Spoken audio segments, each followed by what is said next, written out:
Welcome to the Learning Pines YouTube. We hope this video helps. In this video, I will show how to make cabbage leaves. First, select a large, firm head of green cabbage weighing about 3 to 5 pounds. Remove any damaged or discolored outer leaves. Then, carefully cut around the core with a sharp knife, removing it completely. This crucial step helps loosen the leaves for easier separation later. Next, we need to soften the cabbage leaves. Bring a large pot of salted water to a rolling boil. Carefully place the cored cabbage head into the boiling water. Let it cook for about 5 to 10 minutes or until the outer leaves become pliable. You can also steam the cabbage for 15 to 20 minutes for a similar effect. Once softened, carefully remove the cabbage from the water. Begin peeling off the individual leaves, one by one.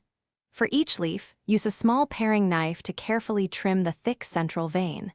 This makes the leaves much more pliable and easier to roll without tearing, ensuring a perfect wrap every time.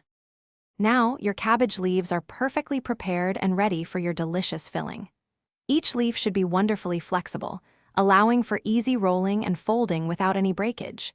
This precise method guarantees consistent, tender results, making your stuffed cabbage dish a true culinary success. Enjoy your cooking. Thanks for watching. Consider subscribing if we helped you.